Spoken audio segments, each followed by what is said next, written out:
Ora, boa noite. Espero que me consigam ver e ouvir em condições.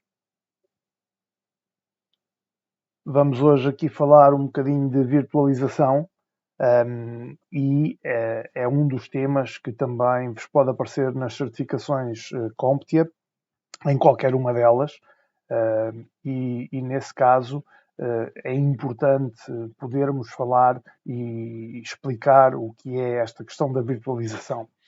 Então, hoje em dia, a virtualização está disponível tanto em computadores desktops, como em servidores, como em laptops, tudo, em todo o lado, até mesmo num telemóvel, num tablet, podemos ter ambientes de virtualização. Então, não é uma moda, não é uma coisa passageira a virtualização, antes pelo contrário. Aquilo que vamos falar precisamente é, então, sobre o que é a virtualização, aplicações, derivações e outros assuntos importantes e interessantes deste tópico. Então, a primeira coisa que podemos dizer é que a virtualização é uma técnica que se baseia em software e que permite emular ou simular um computador virtual, uma máquina virtual, como se fosse uma máquina real.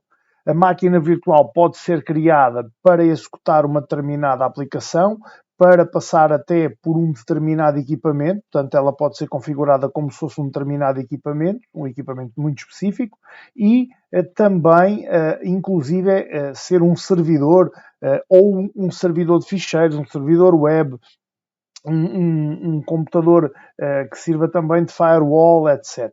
Seja de que tipo for, fisicamente, a máquina virtual pode emular qualquer um destes tipos. Então, o que podemos dizer é que dentro de um computador físico acabamos por poder ter vários computadores virtuais, várias máquinas virtuais. E na prática, o que é que estas máquinas vão oferecer? Vão oferecer resultados, vão oferecer capacidades como quaisquer máquinas físicas, apesar de existirem apenas de forma virtual. Cada máquina virtual vai corresponder a um ambiente informático ou computacional completo. Todos os recursos do sistema operativo podem ser usados e podemos ligá-las também em rede, instalando aplicativos, configurando as mais variadas funções e funcionalidades disponíveis numa máquina qualquer. O conceito não é moderno, o conceito surgiu na década de 1960 e a partir da década de 1970 a ideia ganha mais força.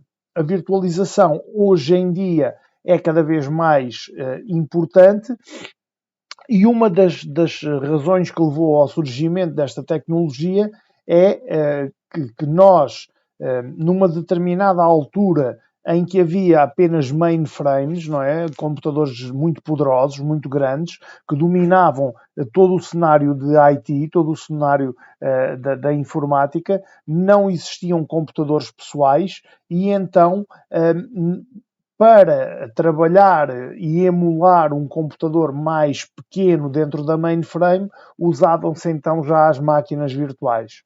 Normalmente este software vinha acompanhado de bibliotecas de programação e recursos que tornavam possível a utilização dessa máquina dentro da mainframe. Então, a virtualização vai também resolver o problema de testes, que é nós podermos ter dentro de uma máquina outra máquina apenas para testes e não estragar o nosso sistema operativo anfitrião, nem tampouco a máquina física anfitriã, e a única coisa que pode acontecer é, se estragarmos a nossa máquina virtual de testes, a única coisa que pode acontecer é efetivamente apagá-la e criar uma nova. Portanto, nada de grave. A máquina virtual também permite executar vários serviços a partir de um único servidor e também trabalhar com a computação na nuvem, com a cloud. Mas quais são os benefícios então da virtualização? Aproveitamento da infraestrutura existente, menor parque informático, portanto, menor parque informático, menor parque de máquinas e também aquela questão que eu já tinha referido há pouco de não consumirmos recursos em termos de hardware.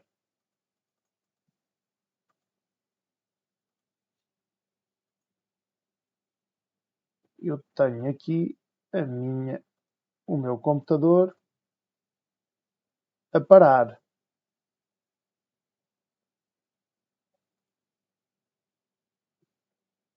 Vocês estão a ver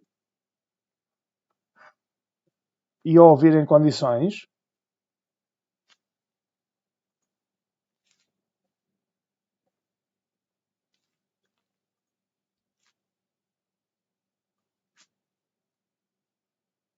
Estão a ver e a ouvir em condições?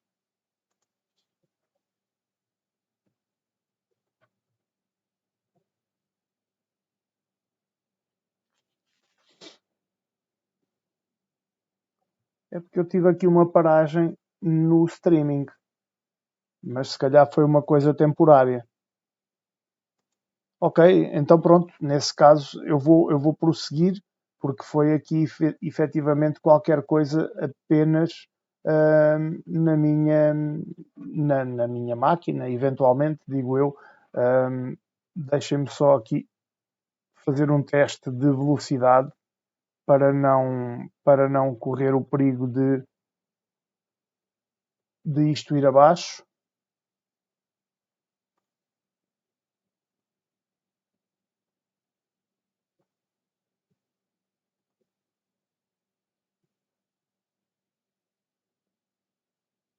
Ok. Continuam a ver e a ouvir em condições, certo?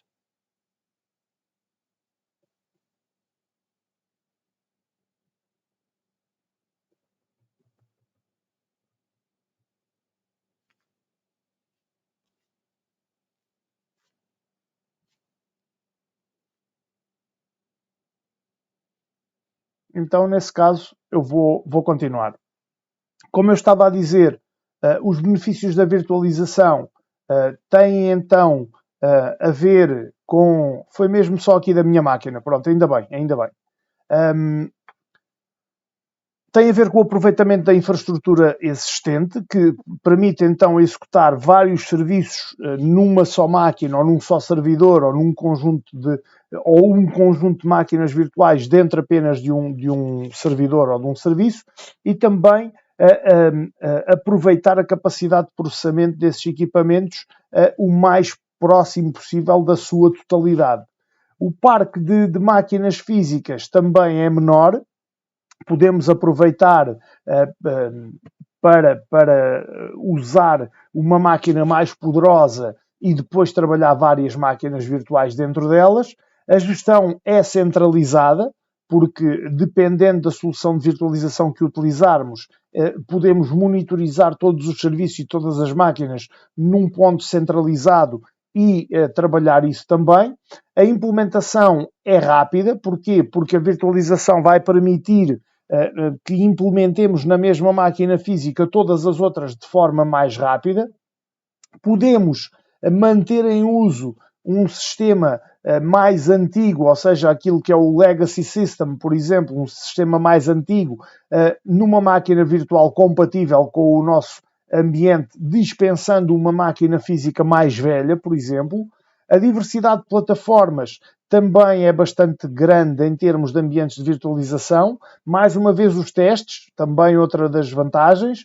A segurança e a fiabilidade, porque cada máquina virtual vai funcionar de forma independente de todas as outras máquinas virtuais e uma vulnerabilidade de segurança numa não afeta as outras.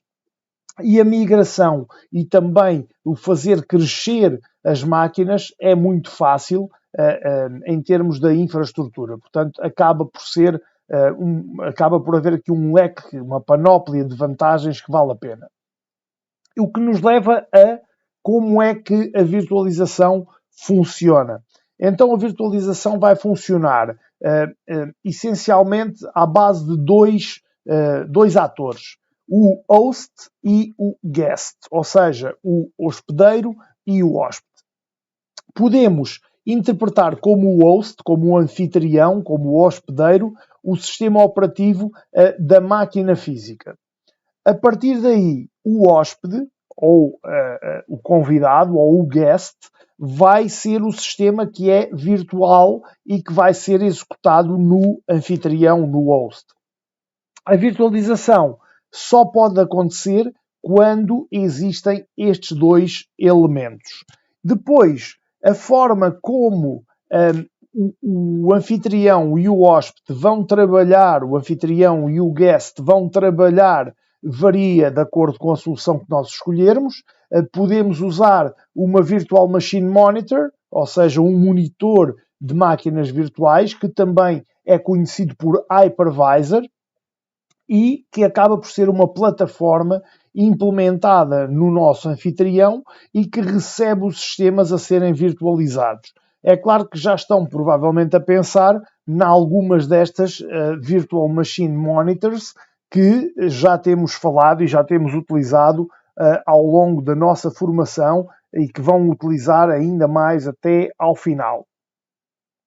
Para trabalhar as VMMs, ou as Virtual Machine Monitors, acabam por ter uma execução que pode ser em modo supervisor, enquanto os programas comuns, portanto os outros programas que estão na máquina física, acabam por correr em modo de utilizador.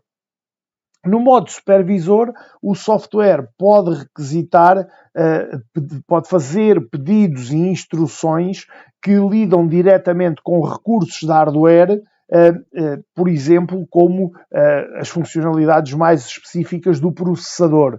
No modo utilizador, os recursos críticos não são acedidos diretamente e o sistema operativo da máquina física é que vai fazer a intermediação para poder aceder em modo de supervisor ou modo de administrador. A VMM vai ter então um acesso privilegiado. Porquê? Porque vai caber a essa VMM alocar todos os recursos que a máquina virtual vai utilizar e também determinar a ordem de pedidos, de solicitações, de interrupções e de atendimento que esses dispositivos vão ter. O anfitrião vai ser executado, então vai trabalhar aqui num modo de intermediário entre a máquina real e a máquina virtual. O hypervisor acaba por ser esse intermediador ou intermediário que vai trabalhar entre o guest e a máquina real. E é isto aqui que aqui está. O hypervisor é isto que aqui está e vai trabalhar entre o hardware e as máquinas virtuais. Depois podemos ter a paravirtualização ou a virtualização total. Se nós usarmos o tal Virtual Machine Monitor, vamos poder trabalhar em modo full ou modo para virtualization. No modo full, na virtualização total, os sistemas operativos do anfitrião vão trabalhar como se houvesse uma máquina física inteiramente à nossa disposição. E o sistema não precisa de passar por nada, não precisa de adaptar nada. É como se não existisse virtualização e aquela máquina fosse uma máquina física. Depois, o que é que isto pode trazer? Algumas limitações em termos de pedidos e atendimentos. Quando é que isso pode acontecer, essas limitações? Quando o hypervisor não consegue lidar com uma determinada instrução, ou essa instrução requer um privilégio ou uma permissão acima dos privilégios que o hypervisor tem, ou quando um recurso de hardware não pode ser acedido de forma plena porque falta um driver, porque falta um firmware, e isso não garante a compatibilidade entre a parte virtual e a parte real. Então aparece aqui como solução a paravirtualização. E a paravirtualização vai ser, ao fim e ao cabo, uma solução em que o sistema operativo verdadeiro, físico, vai correr na máquina virtual também semelhante ao hardware físico, mas não totalmente como se fosse uma máquina virtual independente. Portanto, há aqui uma partilha entre o ambiente virtual e o ambiente físico. A VMM não é a única técnica de virtualização que existe, e para não ser precisamente a única, foram criados outros métodos e foram desenvolvidos outros métodos. Há o Process Virtual Machine, há o Operating System Virtual Machine e também o Hardware Assisted Virtualization. Ou seja, máquina virtual por processos, máquina virtual de sistema operativo, máquina virtual, e também virtualização assistida por hardware. Em termos de máquina virtual de processo, neste tipo de método, a máquina virtual vai ser, ao fim e ao cabo, uma aplicação que corre dentro do sistema operativo. E,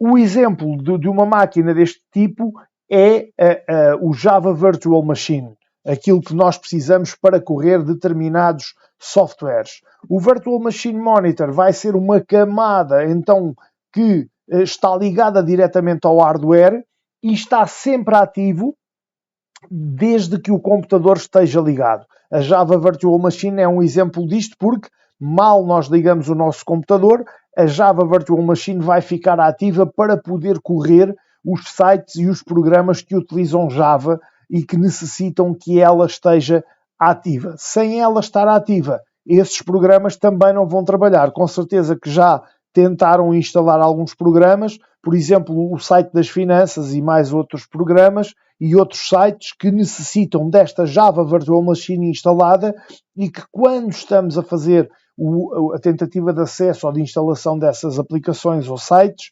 ele vai solicitar a instalação do Java Virtual Machine. Este é um dos exemplos de uma máquina virtual de processo, porque é um processo ligado ao Java. Depois temos máquina virtual de sistema operativo, ou Operating System Virtual Machine.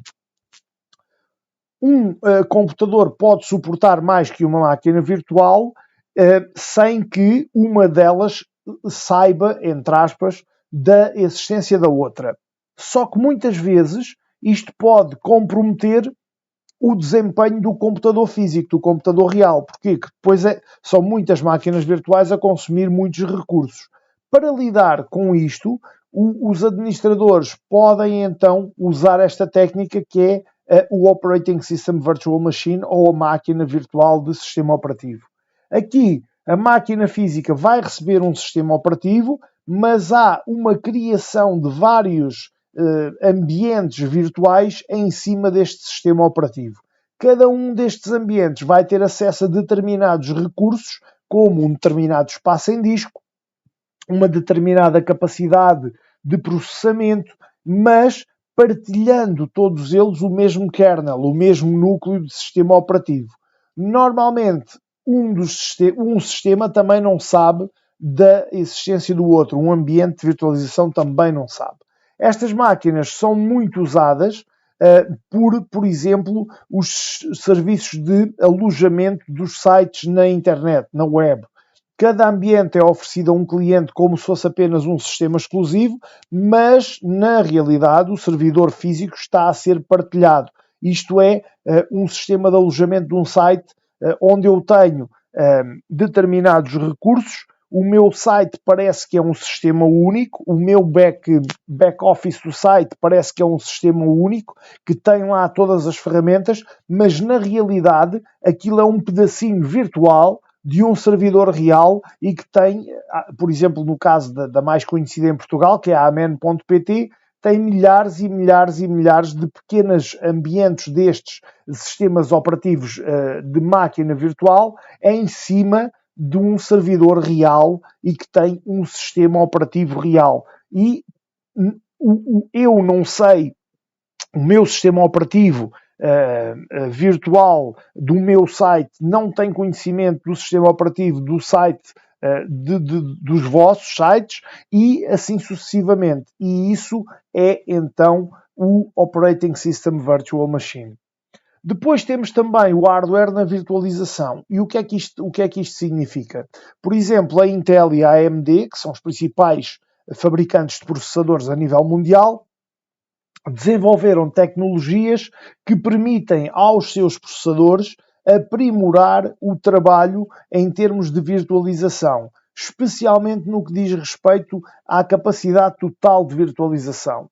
No caso da Intel, a Intel desenvolveu a tecnologia Intel Virtualization Technology, que é a chamada Intel VT, que aparece nas nossas BIOS e nas nossas UEFI para ser ativada ou desativada consoante aquilo que for a necessidade e sem que se for uma motherboard que tenha tecnologia Intel, se não estiver ativa esta tecnologia de virtualização, não vamos conseguir correr máquinas virtuais em cima dela, e a AMD tem, por exemplo, também recursos de virtualização que estarão disponíveis em motherboards que usem, por exemplo, a tecnologia AMD EPIC, que é destinada a servidores. Então, aqui neste caso, as soluções, estamos a falar de soluções em termos de virtualização, portanto, de hardware, mas depois temos também aquilo que, voltando um bocadinho atrás, os programas que nos permitem, na realidade, aplicar a nossa virtualização.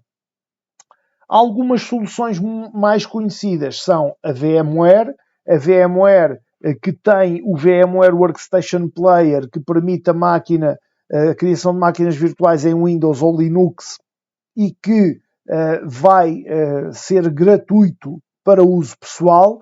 Para uso profissional não é gratuito. O VMware, a partir da sua 15ª versão, começou a dar alguns problemas em termos de sistemas operativos Windows, nomeadamente Windows 10 e Windows 11, e eu, por exemplo, retrocedi e passei a usar o VMware versão 14 e esse não me dá qualquer problema. Depois há o XAN Project, que também é bastante conhecido e que permite trabalhar também máquinas virtuais em desktops, servidores, aplicações, etc. E é gratuito. XAN Project. Depois temos outro muito conhecido que é o VirtualBox. O VirtualBox nasceu em 2007. Foi criado na Alemanha e hoje em dia pertence à Oracle, à gigante Oracle, e permite rodar também sistemas operativos dentro destas máquinas virtuais sem grande dificuldade. Um sistema também gratuito e de código aberto, de código-fonte aberto, é o QEMU, QEMU, que permite também atuar como emulador ou permite trabalhar com máquina virtual. Um dos exemplos que usa este motor QEMU é a Steam, a máquina de jogos da Valve, que, por exemplo, corre o Counter-Strike, que talvez seja o jogo mais conhecido da Steam. Depois temos a Red Hat Virtualization, que é também uma solução Linux e que permite trabalhar em compatibilidade com todos os sistemas operativos, incluindo o Windows, apesar de ser um sistema Linux, mas os recursos de virtualização da Red Hat, a Red Hat Virtualization não é gratuita, portanto, são pagos. Outro sistema também disponível dentro das versões Pro do Windows é o Hyper-V. O Hyper-V, inclusive, por acordo entre a Microsoft e a Ubuntu Linux, tem logo disponíveis máquinas virtuais de 3 versões LTS, 3 versões long term, que têm pelo menos 5 anos de assistência técnica garantida pela Linux e que têm a 18.04, a 20.04 e a 22.04, 3 versões LTS de long term disponíveis logo para instalação dentro desta máquina Hyper-V. E depois tem também a possibilidade de criar um ambiente Windows 10 e Windows 11 logo dentro do seu ambiente. Isto gratuitamente nas versões Windows Pro. Portanto, tem que ser Pro ou superior. Se for Windows Home, o Hyper-V não está disponível. Falei de vantagens e vantagens e vantagens. E desvantagens. Ora, desvantagens ou riscos que nós podemos ter. Em primeiro lugar, gastos. Pode haver alguns gastos que sejam não previstos com implementações, certificações e manutenções. Desempenho. A virtualização pode não ter o desempenho ideal em todas as aplicações, por isso temos que avaliar bem a solução que vamos escolher antes de implementar essa solução. Depois, portabilidade.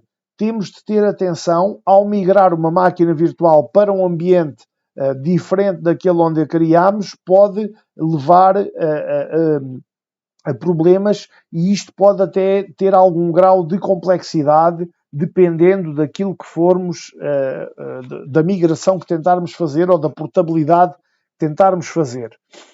Segurança. Se houver uma vulnerabilidade numa VMM, as outras máquinas virtuais ligadas a esta VMM podem ser afetadas por este problema, mas só se existir uma vulnerabilidade no seu ambiente. E sobrecargas, ou seja, a quantidade de máquinas virtuais que um computador físico pode suportar não é de todo ilimitada. Portanto, temos que ter a capacidade de equilibrar a capacidade física com as máquinas virtuais, sob pena da rentabilidade que tiramos delas não ser a ideal. E pronto, desta primeira parte de virtualização é o que tenho para vos trazer. Espero que tenham gostado, que tenham aprendido mais e voltamos para um novo webinar na semana que vem, porque quinta-feira volta a ser feriado e na semana que vem e na outra semana não vou fazer o webinar também no dia 15 porque tenho um exame na minha pós-graduação, que estou a fazer uma pós-graduação, portanto esta semana e na semana que vem apenas nas segundas-feiras haverão webinars, na semana antes do Natal voltamos a ter 2 webinars, portanto até lá, um forte abraço a todos, muito obrigado pela vossa presença e espero que tenham aprendido mais coisas novas e que tenha sido interessante também este webinar. Muita saúde a todos, uma boa semana e até 2 a 8 dias. Um forte abraço.